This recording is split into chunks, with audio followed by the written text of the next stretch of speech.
Contrary to popular belief in most Western cultures, Islam is a religion that preaches peace and tolerance. Yes, Patricia. If Islam truly is a religion that preaches peace, then how come the world's most troubled spots, the West Bank, Afghanistan, Pakistan, Iraq, they're all plagued with Islamic terrorism? Well, that depends on your definition of terrorism. Some might argue that the U.S. invasions of countries like Iraq and Afghanistan are also acts of terrorism. Those were acts of war to get rid of despotic regimes. Or a means of getting at a country's oil.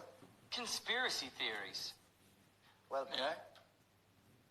Yes, please. Go ahead, Dress. Mr. Khan is right.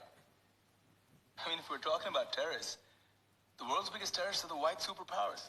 Come on now. No, really, stop and think about it. Explain 9/11. Okay. Do you know how many people died in the Twin Towers strike? Around 3,000. And do you have any idea how many people died in the bombing of Afghanistan?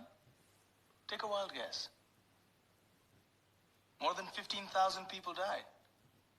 And that's just conservative figures. About 50,000 tons of explosives were dropped on innocent civilians. Men, women, children. Yeah, but that was because of the Taliban. Now that you brought it up, did you know that the Taliban was a creation of the CIA? To fight the Russians. Whatever. They were still harboring terrorists. Yeah, right. Terrorists that were never found. Just like the weapons of mass destruction that were never found in Iraq. Do you want to get into the death toll in Iraq? 500,000 civilians and counting. And what do Britain and America say when they don't find these weapons? It's simple. They just say sorry. And still refuse to relinquish control of these countries. What are you trying to say? What I'm trying to say is that just because you're American, wear a fancy suit, and call yourself the president, doesn't make you any less of a terrorist.